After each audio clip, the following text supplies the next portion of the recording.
We are back once again, fans, live with another edition of Ringside Riffs featuring the Kingpin and myself, Jack Kilby, No Gibbous Guy, on the socials. We've got a lot to talk about today, a very polarizing topic, if you will, that being racism in professional wrestling. But since it's been a minute since we've last done a show, we've got some catching up to do vis-a-vis the Kingpin's last great run tour of 2026.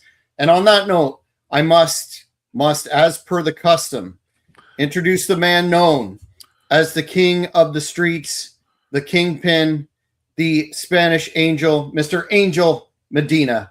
How are you, sir? I'm pretty entertainment. You know, you always make me smile. Even though you're one of my closest friends, I always give you crap. You're always on the show going, welcome. You're like Howard Cosell. Welcome to another edition of Cheap Heat Productions. Yes. You know, it's funny. It's funny you mention that because I've drawn comparisons to, I guess, Ken Resnick before and Gordon Soley. So I'll take it. That's awesome, man. I got to see you be romantic. Hey, baby, do you like it? Baby, that is absolutely more your purview than mine because you are the man. So I wouldn't even try that. You're the man. You carry this team, man. I'm just a sack of meat right now. My body's broken. Anyway, let's keep going. I'm going to dispute that because we've got news to talk about. As we put over right before we went to air, we have some big news as to the Kingpin's last great run tour of 2026. You like that picture? Oh, bro. I don't want to just fuck it, man. I just want to make love to it, man. That is an awesome picture, bro. That puts me over. But if I take off my shirt, people be like, what the fuck? I'm like the Temu.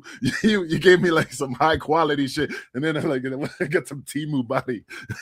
Just a tremendous, That's disturbing on so many levels. Not that self-love isn't a good thing. I'm like a bartender. But you are you mixing a G&T or what's going on there? Nah, pre-workout for later. I'm going to get my, hey, I'm down to 276, I'm proud of myself. So I'm really training hard, I still don't feel like, but I'm like a female, bro. I'm always like, I don't look good in this Speedo and shit, but it's getting there, man. I'm having fun.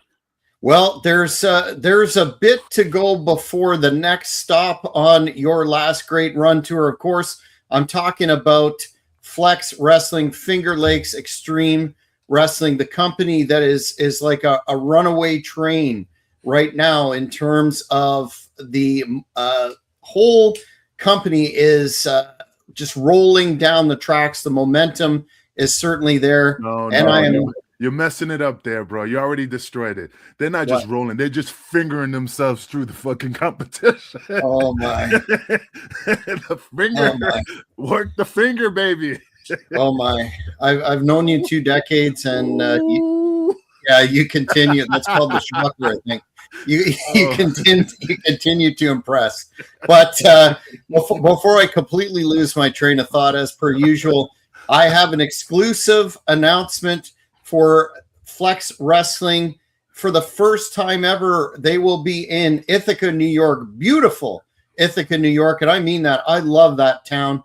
They will be on March the 21st, 2026 at the Hangar Theater. And it will be headlined by Carlito, the former WWE superstar, and much more to come, which we'll get into in the weeks to come. But the big announcement, Kingpin, as your tireless business manager and fellow that is really trying to make the last great run of your epic career a very special thing, I'm at liberty to announce that we had some negotiations. We had some conversations, if you will, with Flex Management, and you will be part of, and I'm going to tease it a little bit right now, fans, but we'll get to full information as the weeks progress, but you will be getting back to your roots. Oh, there we go. Give it the finger, baby. Tease it.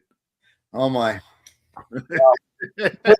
you will be getting back to your roots in an extreme manner, if you will, and you will be part of a very historic and huge tag team encounter on March the 21st there in the Hangar Theater in Ithaca, New York. I know you know what it is, and we don't want to stooge it off, if you will, for the fans, but what a great opportunity this will be to have that one last ride. Without giving the details, Kingpin, how do you feel about the match that we've just signed? Oh man, it's phenomenal, man. A fellow Boricua, a fellow Puerto Rican coming down to me. I love Carlito. I mean, me and him never crossed paths, but I mean, I'm a mark for certain people, and I get entertained by him, and he's gonna realize when he comes to this organization, getting the finger will never feel so good, brother. When you come down to the Flex Wrestling, man, he's gonna be like, oh my God, milking that prostate, bro. Just finger that, he's gonna be like eyes all open, bug eye and shit. But it's great, man. I'm really happy for Loke. I'm really happy for his production. I'm really, I never felt so proud. Don't show him this video because he is he'll get into himself, but it's just that I never felt so happy for a good friend of mine, and this company is just gonna blow up. I wish it happened after ECW where I could just ride that wave, but I'm coming to shore and I wanted to finish it off with Flex. Tremendous. And speaking of Flex in general, on your birthday, their next show at the lovely Mud Creek Bison Ranch, what a venue that is, will be on February 28th, 2026. Again, your birthday for Frozen Fight Night. There's a lot to talk about that show, but it's being headlined by the man who took the first Flex Heavyweight Championship, a man I am extremely high on, Mr. Sean Carr, known as the Hybrid, against the high-flying, fantastic Mr. Shale Connors, who took one heck of a bump through a table at the show we were at in December. It was the one of the more I hate to use the term extreme, but it was one heck of an extreme bump. It took him out of the match for the title, courtesy of the Hybrid Sean Carr. We're going to have Sean on the network to talk about what he's looking at upcoming for that show. But man, in addition, he is a great athlete, man. He has done a lot in this professional business. I mean, even when I saw him in Aladdin, Jafar, Prince of Boo Boo. I don't know where you get that from, but anyway. What the fuck did he get that name, bro? That's the funniest part. But hey, doesn't mean that he's not talented, doesn't mean he's not great, but I do pop for the name, bro. Prince Ali of Bagua, but like I said, he's earned the title. He's gonna hold it for quite a while, and like I said, I'm very impressed with his talent.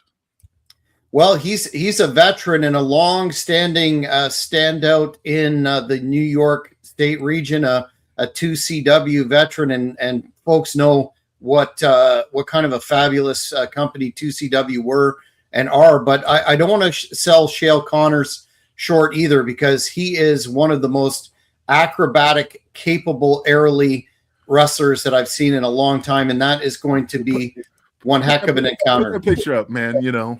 That guy looks awesome, man. But you know what? If he has nothing else to do besides professional wrestling, I'd be honored if he carries my bags and my golf clubs, because he looks like a cat. Oh my. He looks like a caddy. Oh my. That doesn't mean again he's not talented, but come on, man. Who dressed him, man? Who gave him that idea? The cat. He's got a very eclectic, modern, hip look. He's a very, very young man. What a history in the business he has. But I'm really looking forward to that show on February 28th. And I'd be remiss if I didn't mention that the famous, I would say, future Hall of Fame tag team of Gallows and Anderson, the Good Brothers, they will be there against a team that really are, again, a standout in the New York State territory. That's the High Seas. They're going to really tear it down. I love High C, especially those juice boxes. But not those ones, but close enough. The tickets are available at flexwrestling.com. Get those, because I think the seating, the front row seating, may already be gone, and also for March 21st, those seats are in premium supply too. And catch on this network future episodes coming this week with Retro Zeke Rogers. He will be on Fast Forward to Frozen Fight Night, where we'll be diving into the careers of some of the talent booked there, and get to where they're feeling or how they're feeling about February 28th. I will be having the good brother himself, Doc Gallows, on Fast Forward to Frozen Fight Night too. So much good stuff happening with Flex Wrestling. And as I'm apt to say on this channel, a lot of folks are disgruntled with WWE, AEW, TNA. I guess their debut on AMC left something to be desired. But wherever you are, support independent wrestling, especially if you're in New York State, Pennsylvania, Quebec, Ontario. Make that trip down to the Mud Creek Bison Ranch. Get yourself a bison burger, and they're delicious. I keep going on how you stiffed me on the last bison burger, but I'll let that go for now. But fucking burgers are fucking awesome, especially free fucking Monster Energy drinks. Can't beat it. Can't beat that shit. Yes, they were. They run a very, very tight ship there, and I would be remiss if we didn't also talk about how great the fans were. They were really pleased to see the Kingpin, and talk about a friendly guy. I sent you this, sold me, but I'm going to throw it up on the screen right now. This is an edition from 2000, I believe, of the ECW magazine, and this was a fan fest before Anarchy Rules, the pay-per-view. And look who is in the middle on the second page. No, not by the steroids, but right in the middle there, signing. We won't talk. Well, we did talk about that, but signing for a fan right there in the middle. I wanted to compliment you on being such a great guy with the fans. I know we've done a lot together, but not had the opportunity to interact with the fans. And I sat back and watched how really generous and kind you are with all the fans. And you seem to have always been that way. Has that always been your philosophy in interacting with the public? Oh yeah, man, absolutely. If it wasn't for the fans, I wouldn't be where I'm at. You have to give them a little bit of credit. I mean, they're the ones that make you and break you. The situation is that, you got to give back to the fans. You got to show them appreciation, because again, they're the ones cheering for you. They're the ones buying your merch. They're the ones that are standing in front of you, getting autographs. Without them, you don't have a career. You don't have financial stability. I mean, to a certain extent, but I mean, it just feels good that people know who you are and appreciate the work that you have done in the ring. So you have to give back. Yeah, I mean, there's some individuals, they're pretty off color, but again, without them, you would not be where you're at. Amen to that. And I know on March the 21st, the fans of the Kingpin and your, how should I put it, again, Extreme Legacy will be very, very excited to see you, and that huge tag match that we have to kayfabe a little bit. But you're going to want to get tickets for this event too, fans. The Hangar Theater, never been there before, but when we were in Ithaca in December, we drove by it.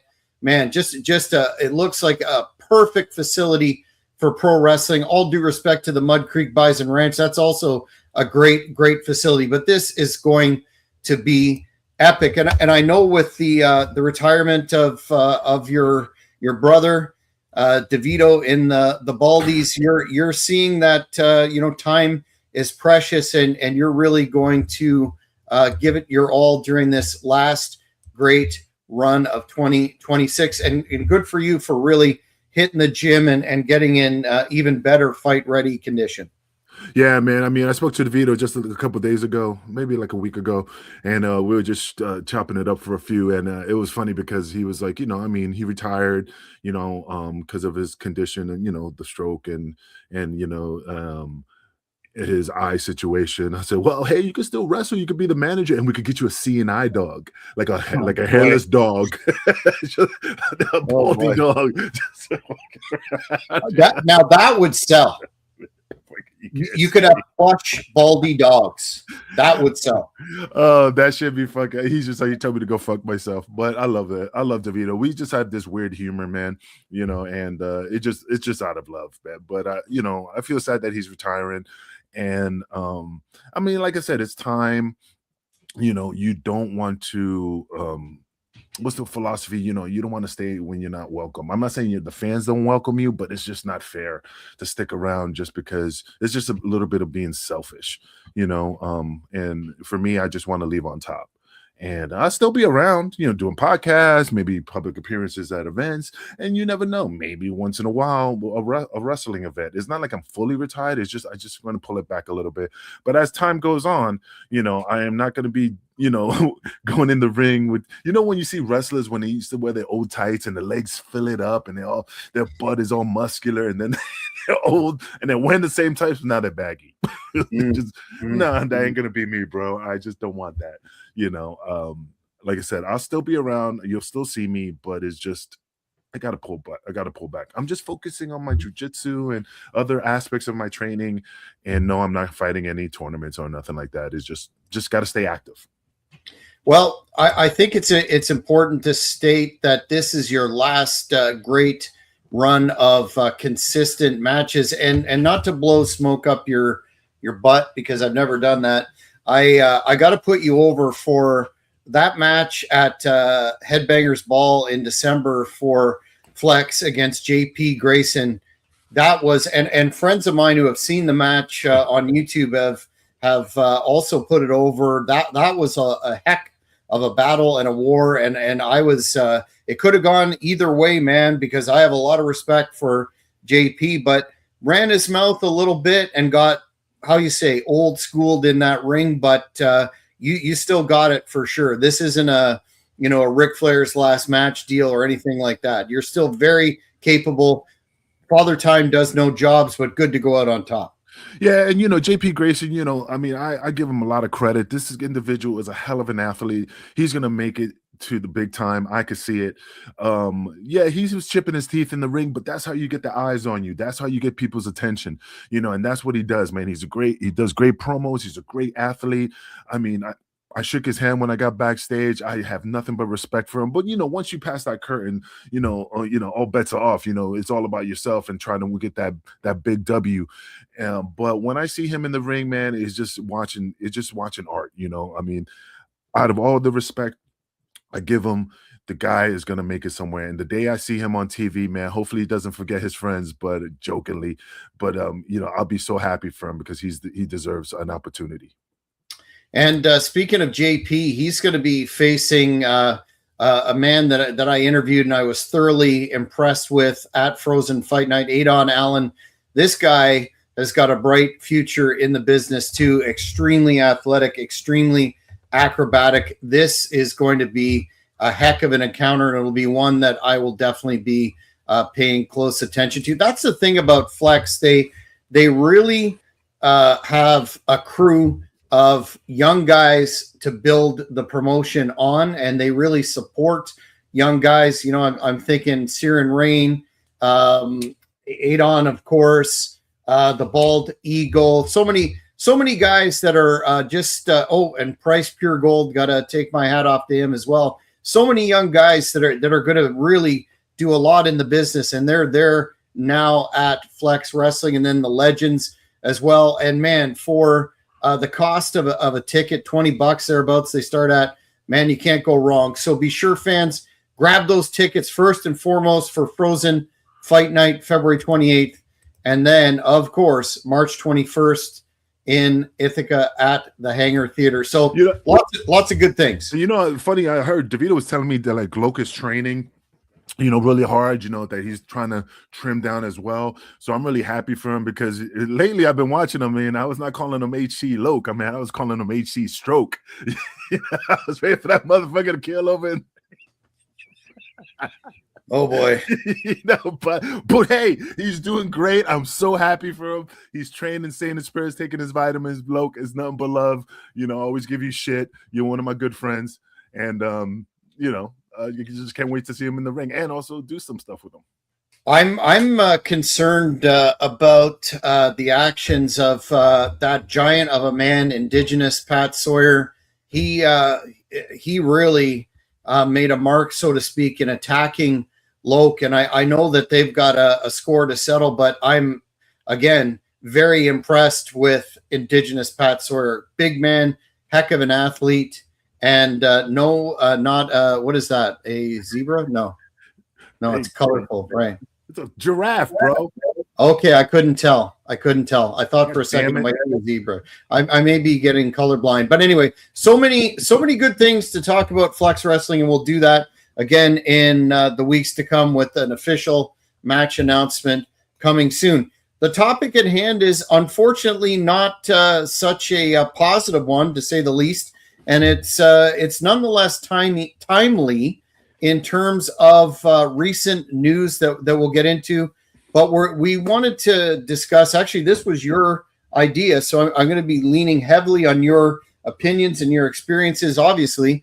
We want to talk about racism in pro wrestling. And I think before we get into some of your situations or discussion points, I think we should take a look at, those of us that grew up in the 80s through the Attitude Era. In the 80s, there were a number of how you would say exaggerated caricatures, starting with Kamala, the savage Ugandan giant, the Ugandan warrior, Fuji as the sinister, bowing Japanese type guy with the salt throwing, Tito Santana. Even Tito did El Matador. I guess Kingpin, for the historical context, it's good to ask, were these just products of their era of insensitivity, or a deliberate commodification, if you will, of racism for heat? Where do you fall on that? I mean, it's kind of hard because there's certain things that I remember, like Pedro Morales was getting a massive push, and I never saw him getting any type of like the Matador or any. I mean, he was just a Puerto Rican Intercontinental Champion. It's just weird that he kind of veered off away from that. I'm not saying he didn't experience it. I don't know his lifestyle. I don't know what transpired, but from my childhood watching him, I just never seen him be treated that way. I just don't think they ever consider us that we were able to hold the ball. That in because look at it, Tony Atlas and Rocky Johnson. I mean, the tag team titles everything was always short. Nobody ever held the title for a long period of time. I just don't feel that they had enough confidence in minorities to hold the crowd's attention. I mean, besides going to the South and be like, kill that motherfucker and hang him from a tree or whatever, that kind of heat. Yeah, absolutely. They want to see that type of action back in those days. But I just never seen like any person besides, I mean, yeah, The Rock, blah, blah. I mean, now as the years went on, yeah, times changed, but a little bit. But I just never saw us holding gold for a good amount of time, Well, that's a good point. A lot of folks talk about Ron Simmons being the first black world champ. I know Iceman King Parsons held the world class world title, but that wasn't at that time considered to be one of the major world titles. But Ron first got that strap in 92. Yeah, but again, they just make it seem like it's like an attaboy, like, oh my God, good boy, man. You the first black, like, or you're the first Latin, oh, you're such a good boy, like, but you never saw like, I mean, I hate saying it, but I never saw anything like that. We're always the first, because you know why we're the first? Because we never got the opportunity. I mean, if you look at it from that perspective, like he's the first Asian, he's the first Hispanic, he's the first black, because you never gave us the opportunity. Now you're giving us the chance. So we shouldn't be the first. It should have been done a long time ago, Mm-hmm. So me, a little bit, I mean, it's prideful, but it's a little bit insulting, because it's like you're proud to represent your culture, whatever it is, from the Indians to the whatever. But then if you look back and you go, man, but I'm the first, really, like a token whatever, a token Indian, token Negro, token whatever, I just don't. It just sometimes doesn't feel good in my eyes, even though it's a little bit prideful, but then you look at it from the other side of the fence, like, I don't know, man, I feel like kind of like a token, like, I don't know. One of the interesting discussion points on this topic is Junkyard Dog. In Mid-South, the man was the man. He did extremely high business. He was the centerpiece of the promotion, and some speak to Bill Watts being a little bit prejudiced himself. Of course, he had that scandal when he was an executive in WCW, which has been talked about a lot. But some people argue that there's no color in pro wrestling except green, and point to the Dog as a man who drew huge money, and really his race was part of it because of the rabid fan base gave them a guy to cheer for. But there were also a ton of non black fans in that territory as well. Where do you fall on that counter argument that if you're a big enough draw, color doesn't matter? Yeah, but even if he was a big enough draw, remember that little wasn't it on the oh my shit, the Dark Side of the Ring, when they did the Junkyard Dog episode, and he was in the bathroom. I think he was doing coke. Don't quote me on it. And he was in the stall, and they came in and they was talking shit about him, calling him a lot of racial profanities, and then that's why the reason he left. That he made his decision. Don't quote me on it because I saw that a long time ago. But no, I remember that. Yeah. Yeah. I mean, so again, I'm supposed to be one of your top guys, and you were like, "Hey, brother, I got you." You're my, and then all of a sudden, when your back is turned, this fucking porch monkey, this moon cricket, that's dark. I mean, that's the thing that like, again, you don't have enough confidence in me, and you're just blowing smoke on my ass. So as soon as the crowd dies down and they're not cheering for me the way they used to, you're not going to push me. You're just going to throw me to the garbage. But for right now, I'm your golden goose. But they're just waiting for the crowd to not love me no more, so they can be like, okay, he's no longer valuable, out. Because if you look at it from today's standpoint, the fans were booing you and cheering you, or if your popularity is going, what does WWE do? Repackage you until they get like, man, we can't repackage them no more. But they would have not done that with the Junkyard Dog if things were going sour, Well, just as a little bit of context in that situation, folks have, including Cowboy himself, have said that that didn't happen, and it was a convenient excuse that the Dog used to, without giving enough notice, jump to the WWF. But you know what's funny though? That's hysterical, because who the fuck is gonna sit there and go, "Hey, Angel, I heard that you said XYZ, XYZ." Who the fuck is gonna sit there and go, "You know what? You right. I don't like black people. I did say it." Like, nobody's gonna, unless you have a recording, a video, or something to like trump his I never done it. Why would anybody fess up to that? That's going to kill your promotion. That's going to kill, not say your popularity. Nobody will want to do business with you. You're going to be, barred from and blackballed in the business. So why admit to something that that's going to put harm and take food off the table from your family? Well, good point. One fan sent in a question. It's interesting you mentioned Tony Atlas in his Soul Patrol iteration, but a fan wanted to know your thoughts on whether or not the gimmick that which I never understood at this time, Tony Atlas came back to the WWF after carrying that ICW Savoldi promotion on his back, a heel, a killer monster heel. I love that version of Tony Atlas. And then he went to the WWF, and they, for some reason, gave him the name Saba Simba, the African chieftain, complete with spear and and all that bullshit. Are you familiar with that portrayal? And do you agree that that was the most racist character of all time? That this shit was fan garbage. That shit was fucking garbage. I mean, and I think I heard that it was just more of a like, not a punishment, but just like, yeah, I got you. Like, if you want this, you gotta jump through hoops, and you gotta jump like, yeah. I never liked that, and I saw it when I was a kid, and I'm just like, what the fuck, And as a kid, when year did it come out? I think, and don't quote me on this. Yeah, Google it. I'm sorry, I can't remember off the top of my head. It was either late 80s or very early 90s when he left ICW and rejoined WWF with that ridiculous deal. Yeah, I'm looking at which I followed Tony Atlas's career in ICW via the wrestling magazines. And I was excited when he showed up, but then that was totally deflated.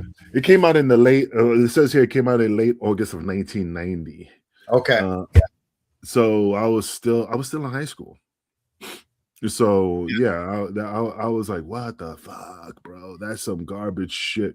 You know what's so embarrassing, man? That you have to fucking fake the funk, and be like standing behind the curtain, like this is some bullshit, and you're so miserable. And then you go when your music hits, and you go, all right, and then you go in and tap dance and fucking, and then but you internally, because they want to see how you're going to react in the ring. Is he really going to do it? Is he really going to put it over? Because if you fucking deviate, like you start walking the ring with an attitude, garbage out. And he knows he needed to make money. He knows he needs to make a living. So yeah, he's gonna do what he got to do.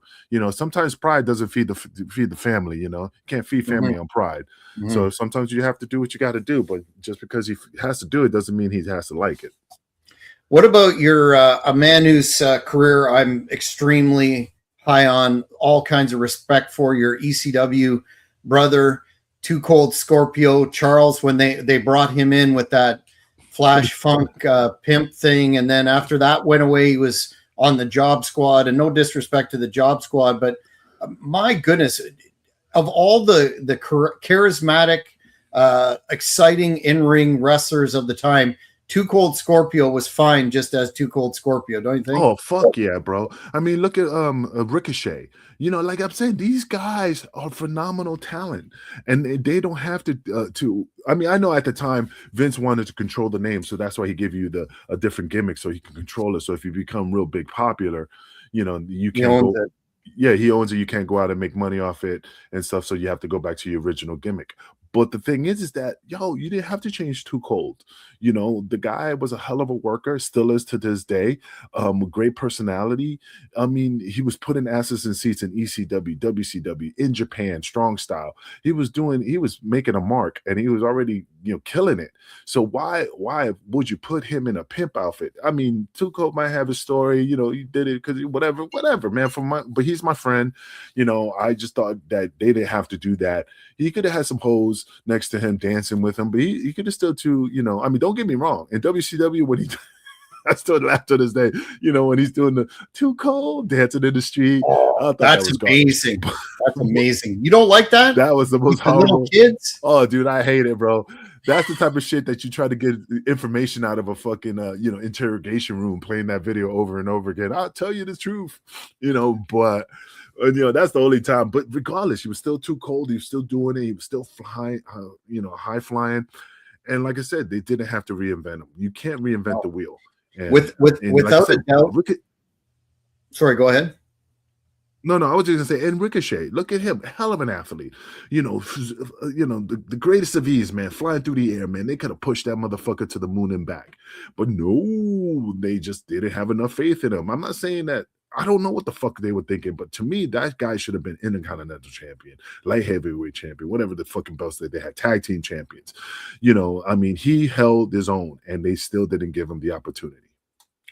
Yeah, and got eaten up by Brock Lesnar. Before we leave Too Cold Scorpio, I would say in addition to his ECW work, which was amazing, he was one of the major highlights of that much maligned, which I happen to love, WCW period of the early 90s. He was a major highlight there, and I thought they just buried him with that stupid gimmick.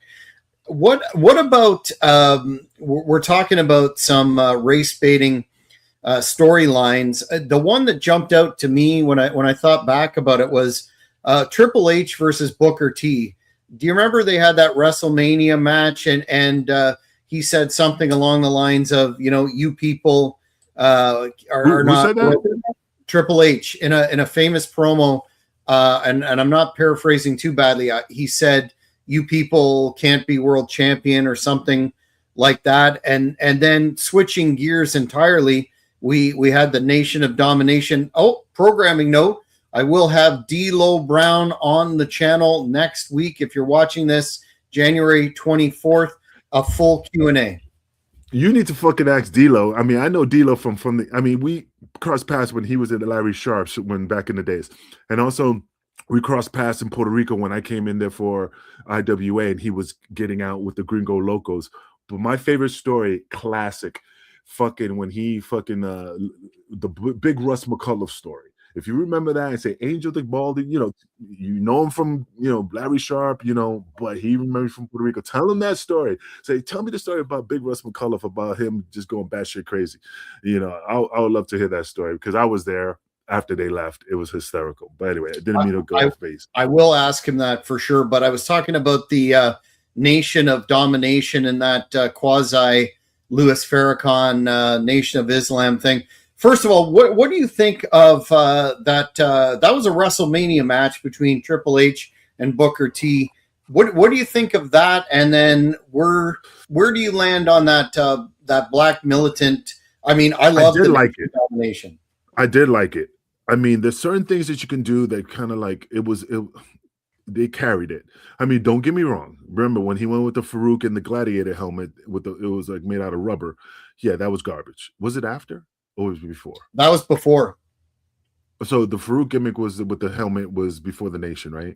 Yeah, when he was managed by Sonny. Yeah, but then they revamped it, to the Nation of Domination, still Farouk and all this stuff. But it's just like, see, but that version was garbage, and then they revamp it. Like, yeah, I could see it. The militant gimmick, yeah, it was not I hate saying it wasn't a racial thing, but it worked. There was a reason. There was a story to catch the people's attention. It was not like it was a dominating faction, not like the Boricuas with the hat and the fucking wife beaters dancing down the aisle like fucking monkeys. This was a strong black, we ain't taking no shit type of group. So yeah, it worked. It meant something because they were over.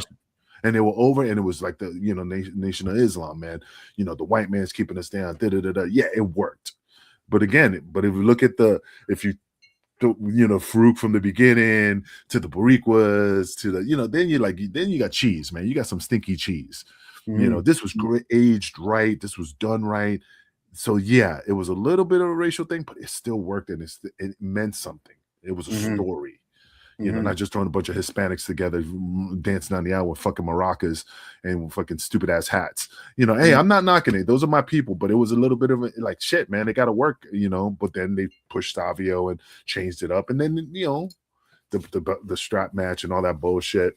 It's just weird, man, when they do stupid shit like that. Do you remember the Triple H versus Booker T build to their Mania match at all, or not? No, I don't remember. Enlighten me.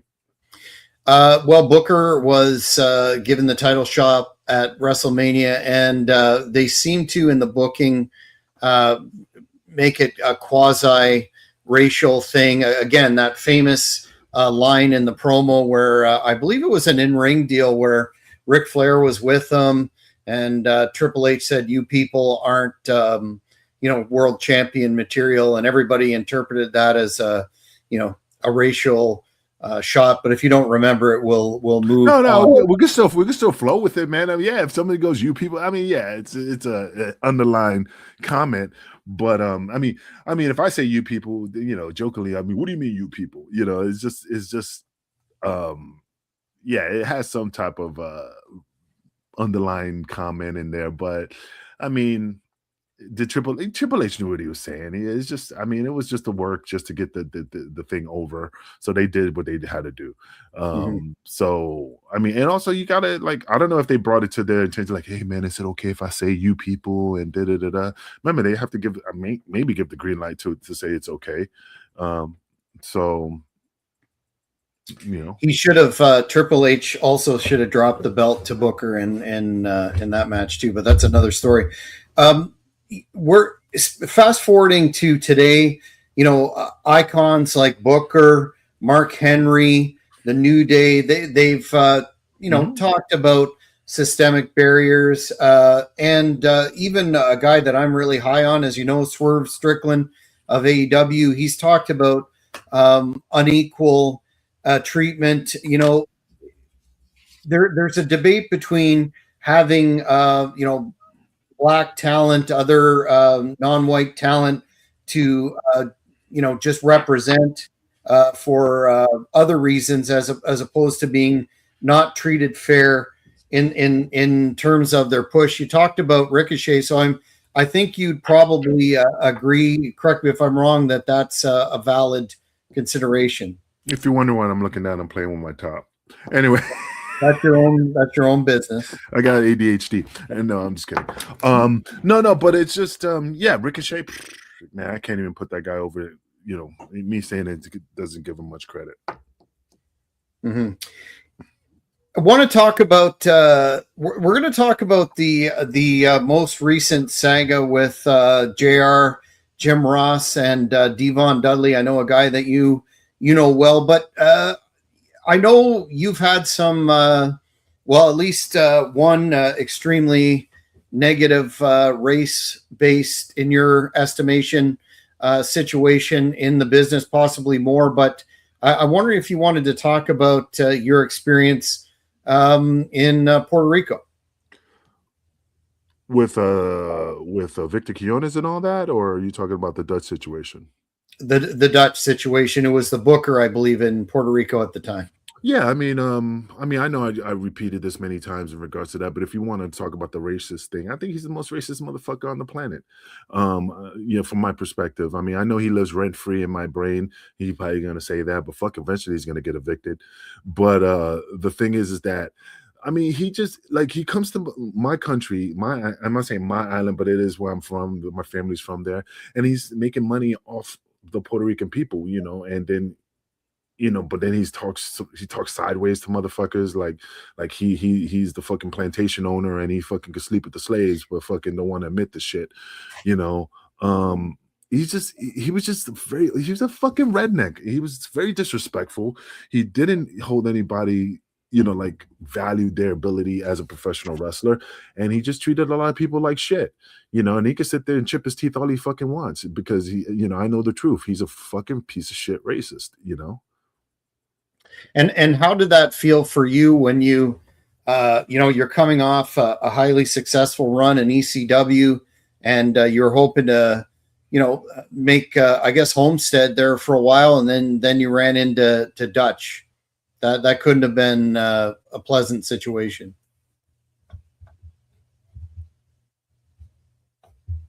Have you frozen? I think the Kingpin might be. Oh, you're back. Okay. Man, he's just I'm back. Yeah, you're back now. Maybe you're. Look, motherfucker. You. I know Dutch is in the background. He's like, I don't want this porch monkey fucking saying shit. He's messing with the feed. Yeah, sorry. Yeah, but I know it's snowing over here. It's probably snowing over there. It's jacking it up. Like an MF. Yeah. But the thing is that shit, I lost the train of thought when we broke up. What was your question? Just that you were going to go to Port. You're coming off that hot run in ECW. You're going to homestead there in Puerto Rico for a while, and then that happened. He just didn't know how to talk to people. Like I said, he was very disrespectful. He thought his shit didn't stink. He just didn't, appreciate the talent. He booked it. He did, did angles. Yeah, he was doing what he was supposed to do, but he fucking talked to people sideways, like his shit didn't stink. Trust me, the guy wasn't as talented as people thought he was. And he's just me being already fucking pissed off that the company folded that I work with. I was already at that funky state, and I just wanted to start fresh. And then this motherfucker coming out of the side of his face, telling me like he's my fucking father, like, hey, do this, do that, and not being subtle about it, but just fucking just like demanding shit. Wrong motherfucker, bro. I don't know who the fuck he's talking to, but luckily I was just not in the right state of mind to just act on it. I told him what I felt, and that's when shit went sideways. And that's what he was. You spoke your mind. Oh, this boy needs to be put in his place. Jebediah, we need to get this boy, back in the fields, and that's when he started acting the way he was, even worse, pulling agreements that we agreed upon away from me. So I just didn't want to deal with that shit, and I was not going to put up with it. And I'm surprised that Victor and Savio, and again, I'm not knocking them, but they just let him talk to people that way. I mean, oh, he's the booker, man. He runs the locker room. Yeah, I understand that. But for him to talk to us that way and treat us like we're nothing, and again, Savio, we're your peoples, I'm your peoples, we're your peoples. Victor, we're your peoples. Treat us right. I'm not saying they're not treating us. They treated me great. It's just that they just let him, act the way he wanted to act. Mm-hmm. There's also, but before we talk about DVon and Jim Ross, there's also that with the presentation on the television programs, that it's it's just a kayfabe excuse. We're just trying to draw heat here, et cetera, et cetera. They tend to hide behind that. You broke up, just to let you know. Oh, sorry. With respect to the presentation of some of these characters on screen, they tend to, hide behind, oh, it's just kayfabe. We're just drawing heat. Yet, there have been some significant racial discrimination lawsuits. You think of the famous one in WCW with, I believe it was Jushin Liger had one, and Ernest Miller might have been involved in one. There are a few that escape me. Sonny Ono. How do you respond to those that say, well, it's just wrestling and we're just trying to get a reaction by putting offensive characters out there? It's kind of difficult to say because I'm not familiar with those stories as well. I mean, with Ernest Miller and stuff. I mean, it just depends how you feel, man. You just got to look at it with a fine-tooth comb, with a fine-tooth comb, and just look at it and analyze it. I mean, is it racist? Is it an angle? Is it going to put you over? Is it something you could deal with? Like the choppy bullshit storyline.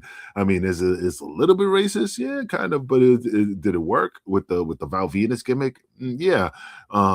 Then they did the Tajiri thing with the Yakuza gimmick, and again, apparently he didn't like it because he thought it was going to bring heat to him. So again, it just depends how it flows. I mean, let's say it was Tajiri coming to the ring in the fucking in the kimono and and acting like that, but then you have like now I forgot his name, Hakushi, yeah. That was a cool gimmick. He came with the hat and the hand. That was amazing. Yeah, but again, does it fall into the racist thing? Did it? It's just how it's just put it. Okay, it's like this. If you have a steak, man, you have a steak, you got the onions, you got everything that you love on that steak, and and your mouth is watering, and you bring it to you that steak on a plate and bring it to you, you're gonna be very happy, right? Mm-hmm. But if I take the same steak, the same condiments, everything that you're salivating for, and I take a garbage can lid and take the steak and put it on and give it to you, it's the same steak. It's all about the presentation. Mm-hmm. Right. For sure. I know you've followed. I got that from the Cosby Show. Well, it works. Good analogy.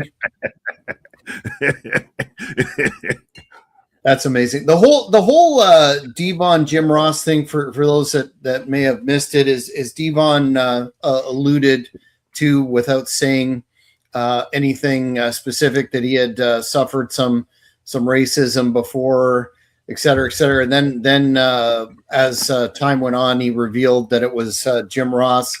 allegedly. And I saw an interview with him most recently on Maven's channel where, it was some pretty disgusting shit that Jim Ross allegedly said. Now, Jim Ross has come back and said that he in no way said those things and is wanting to have a dialogue. What I can't, I'm not doubting DVon in this, but what I can't understand is, and Jim Ross pointed this out, the Dudley boys at the time were being booked very well. They were world champions. They were drawing money. They were awesome in WWE, unlike some other talents that we've talked about, and that made the transition from ECW. And it perplexes me both ways why he would say allegedly what he said to DVon while he's drawing such money. And it just, the whole thing doesn't make sense to me. It was pretty shocking. Now Jim is saying that he would like, again, to clear the air, so to speak. But is there ever any clearing the air when, like you said, one side is saying something and the other's totally denying it, and there's no actual video or audio proof? Well, first of all, we already discussed that portion. They're saying that nobody's going to sit there and admit that they were racist because, again, then AEW won't hire him, WWE won't hire him back. That's something that he doesn't want to fucking fall on that sword. Now, I don't know Jim Ross from my childhood all the way till now.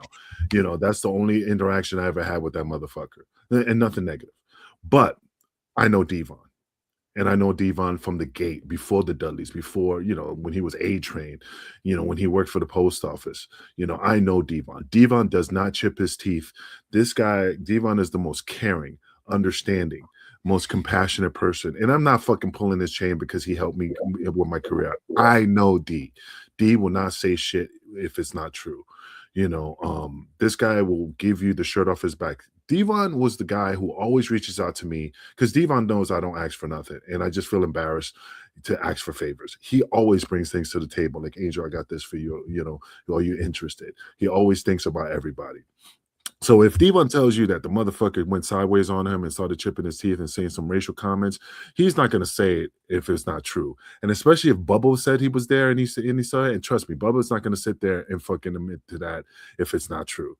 So, yeah. And maybe Jim Ross is just saying shit like, well, I didn't mean it that way. When, like if you say, well, you people, what do you mean you people? Like that. And Jim Ross could sit there and say, D, I didn't mean it that way. It's just, I'm from an era where, XYZ. So again, I know D, I believe D, he's not going to tell you something and lie about it. That's not his style. He's not going to discredit anybody or disrespect anybody and lie about it if it's not true. And Jim Ross is going to sit there like, well, you took it out of context. Yeah, of course you're going to say that, So DVon, and I know D, he's going to go, all right, whatever. Okay, hey, we're cool, man. There's water under the bridge. Just because he forgives you doesn't mean he doesn't forget, and he'll let it go, but he knows the truth, so, and, it's going to take a lot for Jim Ross to make amends, That's actually what I was going to ask. DVon did say, he's not looking for anything, blah, blah, blah, but how could, what's said is said. I know also within that time frame, Michael Hayes was cited for some pretty ignorant comments too. So it's not like it was out of context in terms of other allegations around the same time frame. But how does Jim Ross make amends for that, or is it impossible? What's your thoughts on that?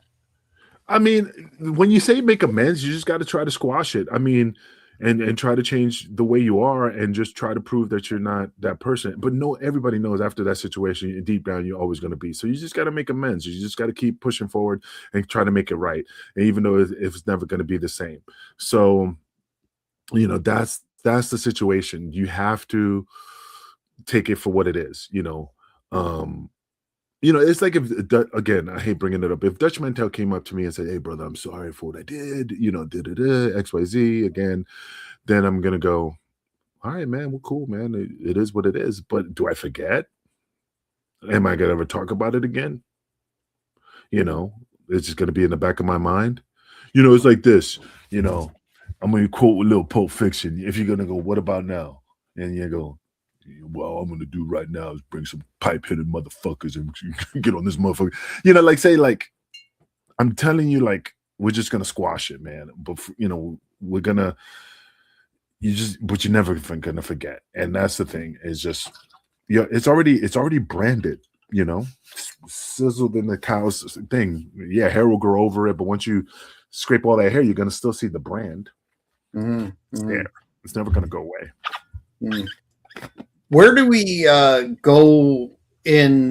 You know, it seems like the times that we're living in now are you know, hyper polarized along racial lines, and you know, professional wrestling being a mirror of society. There's always going to be nasty elements of you know, societal problems that we all encounter on the street. They're you know, the ring isn't immune from that situation. What is there anything that needs to be done? You know, talking about the big companies, I guess, in terms of, you know, minimizing this kind of bullshit in the future, and you know, not affecting performers. Do you think we're beyond the point where somebody could be in a position of creative power or whatnot, and simply on the basis of someone's race squash a push? Where do you see this going in the future, or just more of the same, humanity being not the best? Well, that's a good question, man, and that's the answer that everybody's trying to find, because you're never going to change people's mind, and no matter what company is, they could fake the funk, they could pretend they're equal opportunists, they could, you know, say this is never going to happen again. I mean, yeah, on paper and on TV, in front of the camera, all that stuff is just going to always be, oh yeah, we don't tolerate that. But you can't change people who they are and how they feel about certain individuals. I mean, it's possible, but like I said, you're asking something that's impossible. It's like seeing the future. Hey, Angel, are you gonna go to WWE? I don't know. Yeah, I could say yeah. I'll be there. Main eventing WrestleMania. You believe me? I mean, you're gonna take it you can't take it as fact, but you're gonna take my word. You're gonna be all right, okay. If you feel that way, well, let's see what happens. But if it doesn't transpire, it doesn't transpire. You know, but again, I mean, companies could just do the best that they can be and do what they can do to try to make it an equal opportunity company and give other people opportunities to be successful. But it's hard to prove. Mm-hmm. Well, we can only hope that you know, moving forward, that this problem gets, I guess, less and less so. But you know, like, two individuals in this world that experience racism, and you know who they are. Who? These nuts. Yeah. These nuts. Yeah. Got him. Nah, I love you, man. But yeah, like I said, in this world, we just got to just take, you know what you're valued, you know who you are, you know, take pride in yourself. You can't change other people's mind, but as long as you feel comfortable with your situation and you can accept it for what it is, that's all you can do, man. You can't change the world, but you can change one person at a time. You know, I don't know where the fuck I got that from. Must have been watching TV. I like it. It sounded like a Hallmark Channel deal, but yeah, I mean, you're making a good point. You're not going to be able to change the world. The only way, I guess, you can deal with it is brother. You know, oh, that's cool. I love this mug. That's cool. The only way you can deal with it, I guess, is don't book people like that, or stay away from them, and certainly don't socialize with them. I know I've put my money where my mouth is in the recent past over some things along those lines, and you just got to be true to you and your values. And if that's not something that you're cool with, then you let them know and you extricate yourself from the situation. I hope DVon and Jim Ross maybe squash it or whatnot, because Jim Ross is in very bad health. I just heard he had a fall. I've always liked his work, and frankly was shocking. But we'll stay. When did he have a fall? Just recently? Because I know he had. Yeah, this past week apparently. And sometimes you make amends, man. I mean, if he's at a point in his life where he's like, bro, I'm just saying, I'm not wishing him ill will, but let's just say he gets worse and he's at that point where he's, maybe that's what he wants to do. Maybe he wants to sit down with DVon and say, bro, I am sorry. I don't want to leave this planet, with regret. Yo, that's when, people, but why does it take that moment? Why does it take the moment when you're about to keel over that you have to make amends? Do it now. Do it when you're fucking full of life and full of health. You know how many times you fucking insulted me with the pay that you paid me in the fucking ring? I'm telling you right now, man, before I fucking tried Oh my. Angel can't be serious for very long. There has to be I got a very touches, man. No, that's good. It's entertaining at least. I know it is, but like I said, why does it take when you're on your fucking deathbed that you have to fucking make amends? Do it now while you're healthy.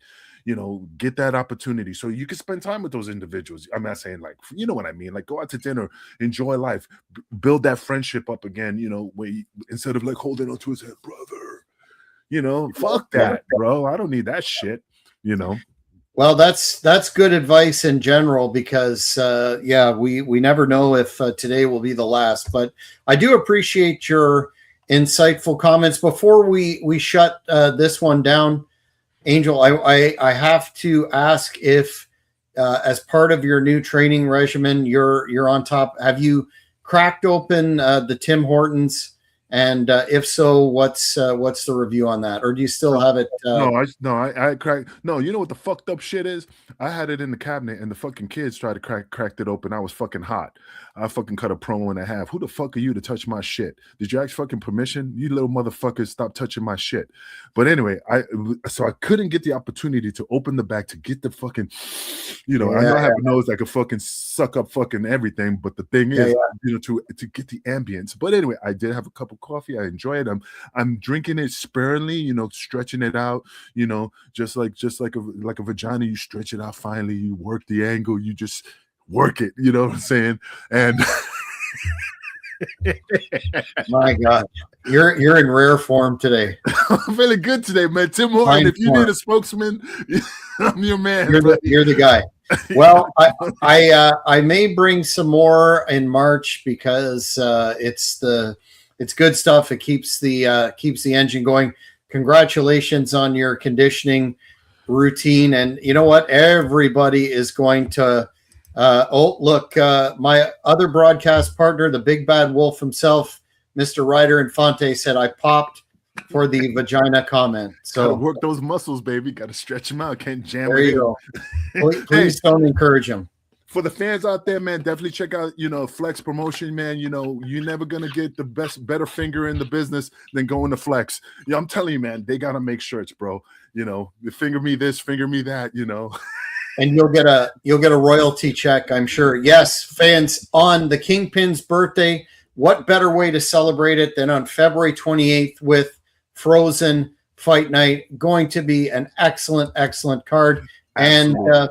And don't forget that the tickets are going to go really fast for this one. Not trying to use hyperbole here, but March 21st, you're going to want to get your tickets for the Hangar Theater in Ithaca. Both shows, go to flexwrestling.com. We're going to have that huge match reveal announcement soon. Put up the February 28th one.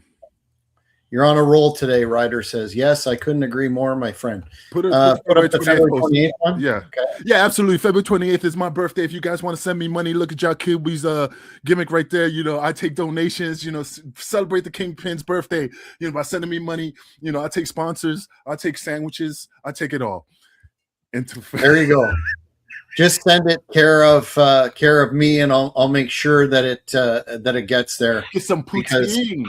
Yeah, that's a big deal you don't want to miss. Fans, that's it for this edition of the one and only Ringside Riff Show with the Kingpin. Oh, you got to throw it up? Yep.